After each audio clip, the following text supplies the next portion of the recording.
बिस्मिल्लाहिर्रहमानिर्रहीम, अस्सलाम वालेकुम। प्रोग्राम डिबेट रूम में खुश आमदीद। मैं उसामा जाहिद हूँ।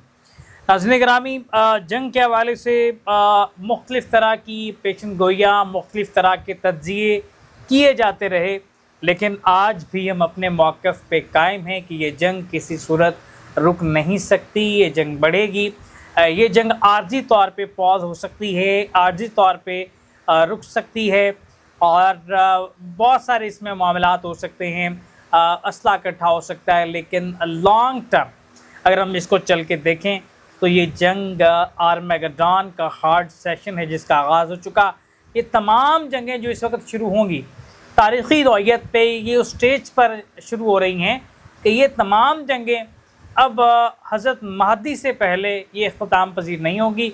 ये आहिस्ता हो सकती हैं, पॉज हो सकती हैं, रुक सकती हैं, अब 2-4 ममालिक ऐड हो सकते हैं, कभी हार्ड सेशन शुरू हो जाएगा, भड़क उठेंगी, लेकिन ये जंगें चलती रहेंगी और इन जंगों का इख्तिताम हज़रत महदी आके करेंगे और हज़रत महदी भी इन जंगों का हिस्सा बनेंगे। तो बहरहाल ये सिलसिला जारी है। तारीख़ी नौइयत से इस्लामी कुरान और सुन्नत का मुताला करने से हम इसी बुनियाद इसको निकालते हैं कि ये जंगें आम जंगें नहीं हैं। इसके पीछे बहुत बड़े मकासद हैं। एक तरफ शैतानी कुव्वतें, इसराइल है, ज़ायनिज़्म है, वो ग्रेटर इसराइल के लिए कोशा हैं, शैतानी कुव्वतें हैं दज्जाल के रास्ते हमवार करने के लिए, और तमाम लिबनान, शाम, पैलेस्टाइन, इराक़, हर जगह बदअमनी की फ़िज़ा पैदा करके, कमज़ोर हुकूमतें पैदा करके कि जिस वक्त मर्ज़ी चाहें उन इलाक़ों पर कब्ज़ा हो सके, वो करने के बाद अब ईरान पहुँच चुके हैं। ईरान में अस्फ़हान के मकाम पर 70,000 यहूदी दज्जाल के इस्तक़बाल के लिए मौजूद होंगे। ये भी बड़ी मजबूत किस्म की पेशन गोइयाँ हैं। असद गाई साहब, बहुत ज़्यादा कुरान और सुन्नत में डिस्कस किया जाता है, मुख्तलिफ़ अहादीस के हवाले से डिस्कस किया जाता रहा। हम शुरू से इस जंग के हवाले से बड़ा मुफस्सल ठोस तज्ज़िया करते आए। वक्ती तौर पे बहुत सारी कम्यूनिटी, हमारी कम्यूनिटी ने इस चीज़ को झुटलाया, लेकिन आज वो हमारे मौक़िफ़ पे कायम है कि जो आप मौक़िफ़ पेश कर रहे हैं कि ये जंगें रुकने के लिए शुरू नहीं हुई, उसकी तस्दीक करते नज़र आती हैं। गाय साहब, क्या कहेंगे इस पर? देखें, मैं दावे से कहता हूँ कि इस दुनिया में ख़ास तौर पर जो खलीजी ममालिक है, इस एरिए में इसराइल के होते हुए अमन नहीं आ सकता।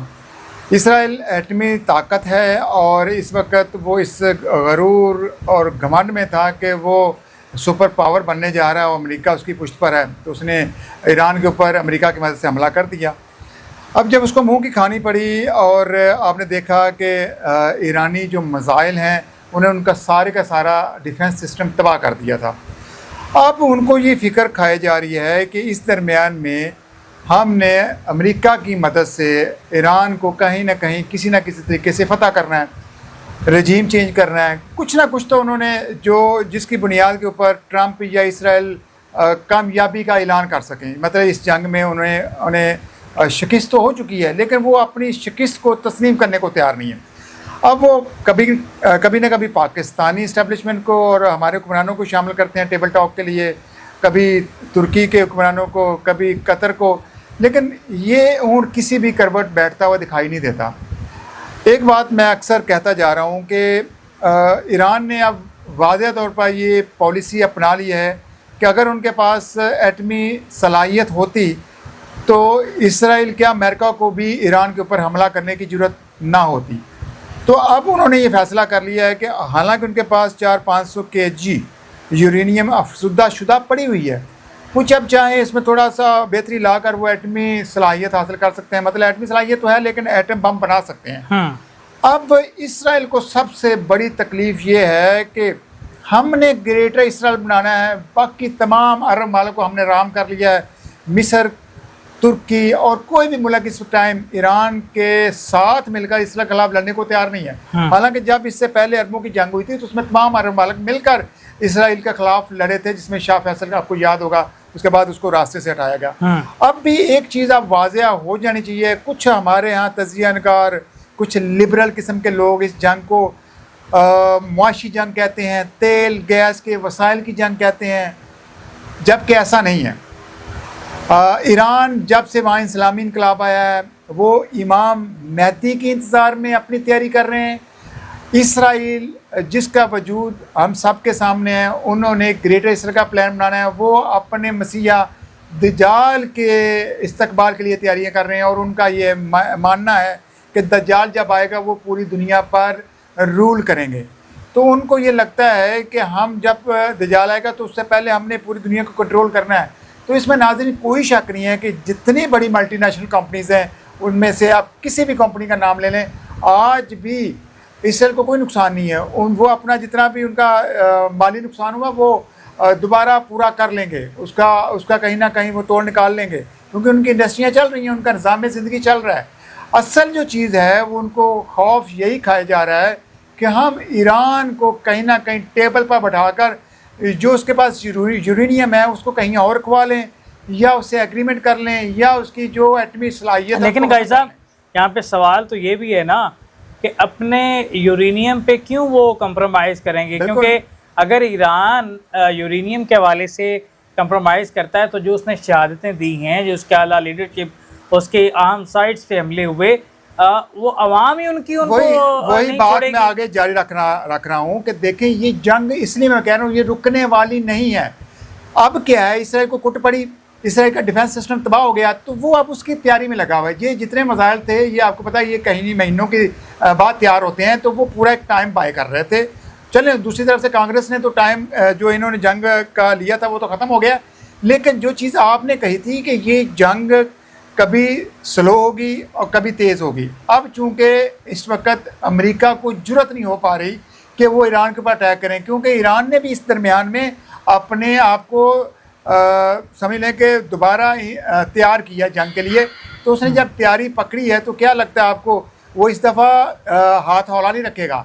देखें, उसने तमाम अड्डों को पहले टारगेट कर लिया, लेकिन एक चीज़ की मैं हमेशा ईरान की हुकूमत को, इस्टेब्लिशमेंट को दाद देता रहूँगा कि उन्होंने सिर्फ अरब मालिक में अमरीकी अड्डों को नुकसान को टारगेट किया, उन्होंने आबादियों को नुकसान नहीं पहुँचाया। हालांकि ईरानी आबादियों के ऊपर इन्हीं अरब मालिक के अड्डों से अटैक किए गया। अब जो नया सुप्रीम लीडर है उन्होंने वाज़ेह तौर पर कह दिया, उन्होंने वाज़ेह तौर पर कह दिया कि अब अगर हम पर अटैक हुआ तो एक तो हम ज़ेरे ज़मीन समंदर की जो इंटरनेट लाइन है वो काटेंगे और फिर अब हम अरबों के ऊपर डायरेक्टली उनकी तनसीबात पर हमला करेंगे।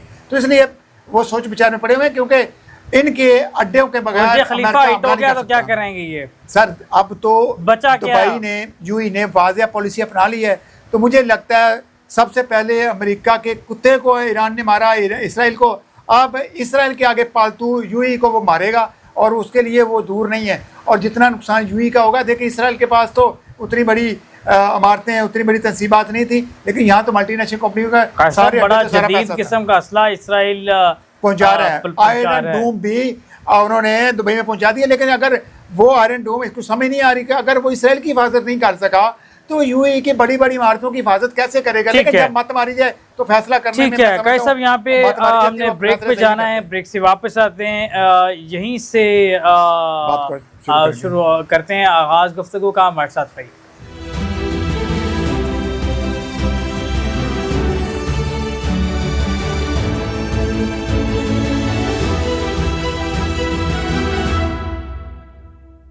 वेलकम बैक नाज़रीन। बात जारी थी जिस तरह से असद गाय साहब ने बड़ा तफसीली तज्जिया दिया, हम डिस्कस कर रहे थे ईरान की सूरत हाल पे। कायद साहब ये समझते हैं कि अगर ये सूरत हाल, क्योंकि हम तो ये यकीनी तौर पर बैठे हुए हैं कि जंग ख़त्म होने वाली नहीं है, ये जंग बढ़ेगी और ये जो जंगें स्टार्ट हो चुकी हैं ये ख़त्म होने के लिए नहीं है। 20 साल जंग अफगानिस्तान की लगी, 20 साल में हारा, अब यहाँ पर वो हार तस्लीम करने को तैयार नहीं है। पॉइंट पे आते हैं, पॉइंट पे वापस आते हैं। बुर्ज खलीफा हिट हो जाएगा। अमेरिका ने इसराइल, कुवैत, कतर और मुत्तहिदा अरब अमारात को तेज़ रफ्तार हथियारों की मुंतकिली की मंजूरी दे दी। एक तरफ मुत्तहिदा अरब अमारात ने अपने शहरियों को ईरान, लिबनान और इराक से वापस आने का दोबारा इंतबा कल भी जारी हुआ। कल 48 घंटे का अल्टीमेटम जारी किया गया कि जो शहरी हमारे ईरान, लिबनान और इराक के अंदर मौजूद हैं इमीडिएटली वापस यूएई पहुंचें और किसी शहरी को इन ममालिक के सफ़र करने की इजाज़त नहीं है, पाबंदी आयद कर दी है। ऐसा समझ रहे हैं, मुकम्मल तैयारी हो रही है। और दूसरी जानिब जब इस सारी सूरत हाल में कहीं ना कहीं ट्रंप मुज़ाकरात के टेबल पे बैठ रहा था, इसराइल ने लिबनान पे तबाहकुन बमबारी की और उस बमबारी को जारी रखे हुए। एक तरफ ट्रंप जो है वो कहता है कि मैंने इसराइल को रोक दिया, लिबनान में बमबारी नहीं होगी, ईरान के साथ बैठेंगे।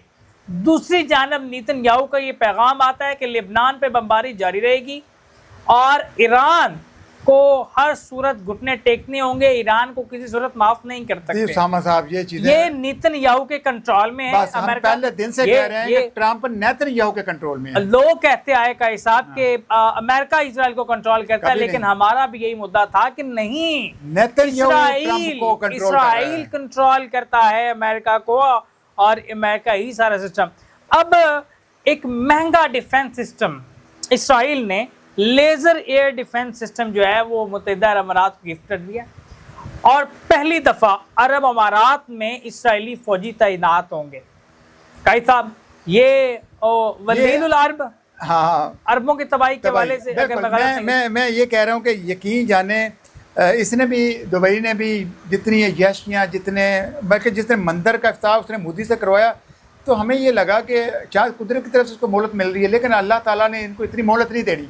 अब तो वाज़िया हो गया कि जितने बुराई के अड्डे, ज़ना के अड्डे, ये अल्लाह ताला की कुदरत को चैलेंज कर रहे थे। देखें, हम जब वो बहरा मुर्दार को देखते हैं जहाँ पर कौम लूत पर अज़ाब हुआ, तो ये उम्मत मोहम्मदी को अल्लाह ताला ने ये क्रेडिट दिया हुआ है कि यहाँ पर उस तरह अज़ाब नहीं होना, इनकी शक्लें नहीं बिगड़नी, लेकिन इतनी छूट नहीं रब ताला देता, कहीं ना कहीं पकड़ हो जाती है। अब ईरान कम अज़ कम हम ये मानने को तैयार हैं, वो चाहे फ़िरका बंदी है, जो भी है, आप उनको पे इल्ज़ाम लगाएं, लेकिन उनके लीडर ने अपने आप को पक्का और सच्चा मुसलमान साबित किया है। इस वक्त जब जिहाद फ़र्ज था, जब गज़ा के निहत्ते मुसलमानों को तहक़ीक़ किया गया, उनको उनकी लाशों की बुरमती की, उनकी औरतों की बेरुमती की गई, उनके बच्चों को ऐसे निशाने ले लेकर मारा गया, इससे बड़ा जुल्म व सितम दुनिया में कहीं हमने नहीं देखा अपनी होश में। इससे पहले इंसानी हुकूक की तंजीमें जाग पड़ती थी, पर उन बच्चों को भूखा प्यासा मारा गया था, तो किसी मुस्लिम उम्मा को गैरत नहीं आई। लेकिन फिर अल्लाह ताला की गैरत जागती, अल्लाह ताला फिर कहीं ना कहीं उनको निशानी इबरत बनाता है। इसराइल के ऊपर हमने मिसाइल हमले होते हुए देखे और उनकी कौमों को, उनके अवाम को चीखते चलाते देखा। तो अब भी जब हम ये चीज़ नोट कर रहे हैं कि यूएई की बर्बादी अब यकीनी हो चुकी है, बहुत से लोग आज भी तज़किया कर रहे थे, लेकिन 10-15 साल पहले भी ऐसे हालात पैदा हुए थे, यूएई दोबारा पाँव पर खड़ा होकर नहीं हो सकता सर। उस टाइम किसी मुल्क ने अटैक नहीं किया था। अब ईरान के साथ डायरेक्टली जंग है, ये जंग अब रुकेगी नहीं और उसका टारगेट यूएई होगा, उसका फ़ायदा पाकिस्तान को पहुँचना चाहिए। काजी साहब, हम शुरू से इस मौक़िफ़ की तईद करते आए, हम शुरू से इस तज्ज़िये पे कायम हैं और आज भी कायम। बिल्कुल, ये जंगें, ये जो नजर आ रही हैं आपको जिन मकासद के लिए, उनके लिए नहीं, कैसे रुकेंगी? मुझे बताएं ना। इस जंग के पीछे वो ज़ायनिज़्म है कि जो इस वक्त एक न्यू वर्ल्ड ऑर्डर चाहती है, जो दज्जाल को लाने के लिए पूरा प्लान तैयार कर रही है, और ये जंगें किसी सूरत ख़त्म नहीं हो सकती, ये बढ़ेंगी। कैसा हमने शुरू में बात की, मिस्र भी तैयारी कर रहा है। देखें, जितने भी अरब मालिक हैं सबको फिक्र पड़ गई है ना। देखो, ग्रेटर इसराइल का नक्शा निकाल लो, जिस मुल्क की ज़मीन पर उसने कब्जा करना है, उन सबको इस वक्त ईरान के साथ खड़े होने चाहिए। ईरान के ऊपर तो कभी कब्जा नहीं होगा। ईरान, तुर्की, तुर्की ग्रेटर इसराइल में शामिल होगा, मिस्र का कुछ एरिया शामिल होगा, सऊदी अरब का कुछ एरिया शामिल होगा, शाम पूरा शामिल होगा। इनको अभी चाहिए था कि वो ईरान के साथ खड़े होते कि ना। सब सिंपल है ना, उर्दन में उनका पपट बैठा हुआ है, गद्दार इब्ने गद्दार, नस्ल दल। और दूसरा शाम में भी भाई उनका पपट है, शाम में भी उनके सूरत हाल है, इराक है, ये सारा जब चाहे वो खिता इराक में कम अज़ कम कहीं ना कहीं मज़ामत है। मज़ामत इतनी मजबूत नहीं है, बड़ा आसान होगा, हो सकती है। लिबनान के अंदर मज़ामत है, लेकिन क्योंकि टिक नहीं सकेगी बहुत लंबे अरसे के लिए। अब सारे नक्शे में रिटेलिएट कहाँ पे हो रहा है? ईरान में, उसके बाद यमन और ईरान यमन में हो रहा है। यमनी तो जिंदा दिल लोग हैं, ईरान में रिटेलिएट हो रहा है। अब थोड़ा सा यहाँ से हम आगे पलटते हैं, तुर्की का अगला निशाना जो है वो लगा के बैठे हुए। इसराइल अगला निशाना तुर्की पे करेगा। इस्तांबुल को सुल्तानिया का फतह बताया गया। बिल्कुल। अब तुर्की को धमकियां देना शुरू हो चुके हैं, तुर्की पे हमला हो जाएगा, 6 माह लग सकते हैं इसमें, लेकिन तुर्की पे हमला हो जाएगा और तुर्की कुस्तुनतुनिया खो देगा। घमसान की जो है ये लेकिन यही हम बार बार जिक्र करते हैं कि अभी भी सारे का सारी पाइपलाइंस और जितनी भी वहाँ से रसद है वो तुर्की के रास्ते जा रहे हैं। अक्ल मारी गई इन लोगों की, हुक्मरानों को समझ नहीं आ रही कि ये सब ने मिलकर इसराइल को मजबूत किया और फिर वो जब बड़ा हाथी बन गया तो इनको वो ढूंढ वैसे डालेगा। आप लोग कहते थे, हमारे दोस्त सवाल करते हैं कि ये जो आप आंखें बंद करके ये इतने बड़े बड़े तज्जिए दे रहे हैं, कुरान और सुन्नत में सब वाज़े, हदीस में वाज़े इशारे हैं, हर चीज़ तय है, लेकिन वो कहते हैं कि जी जब सब तय है तो फिर ये रिटेलिएट करके क्या करेंगे, ये लड़ क्यों नहीं रहे। यही सूरत हाल है कि इनकी मत मार दी गई है।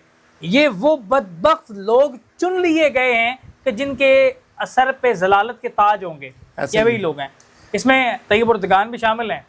आज आज़रबाईजान का कैसा वो रास्ता कट हो जाए, आज़रबाईजान का जो है ना सप्लाई जा रही है ना इसराइल को, तो तुर्की थोड़ी सी हिम्मत कर ले तो इसराइल घुटनों पे गिर सकता है, लेकिन कोई किरदार नहीं है। कितना मुस्लिम उम्मा का बादशाह बना के पेश कर दिया, पता नहीं कितना बड़ा हीरो है वो। चंद ड्रामे अर्तुगरुल के बना के लोगों को जो है वो हिप्नोटाइज किया गया।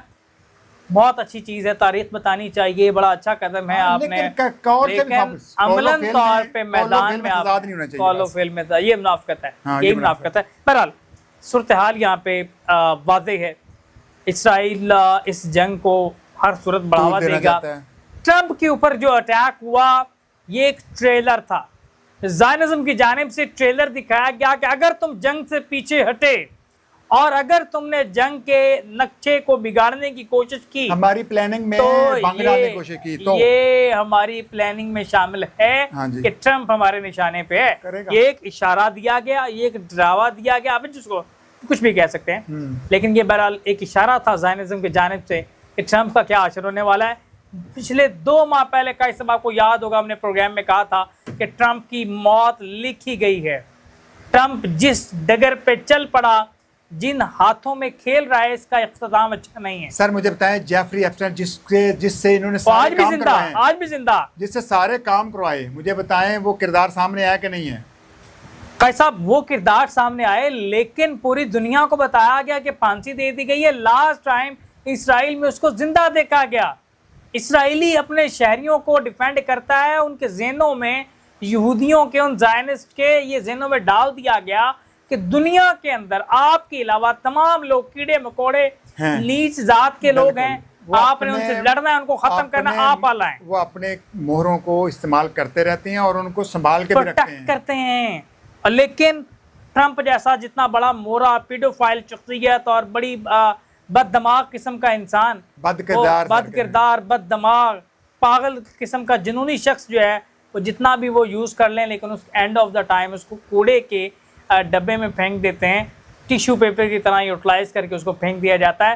ट्रंप की औकात एक टिश्यू पेपर की सी है, इसको यूज़ किया जाएगा ज़ायनिज़्म की जानिब से और उसे यूज़ करके कूड़े के डब्बे में फेंक दिया जाएगा। ट्रंप की इससे बड़ी औकात नहीं है। ट्रंप का इख्तिताम बहुत गंदा है और ये वाज़े लिखा हुआ नज़र आ रहा है। सूरत हाल ऐसी है, इसको अब आपने देखना है कब कैसे कहाँ होता है। भाई साहब हम इजाज़त लेते हैं अपने नाज़रीन से, प्रोग्राम का ख़त्म हो जाता है। अपने मेज़बान ज़ाहिद को दीजिए इजाज़त। अल्लाह ने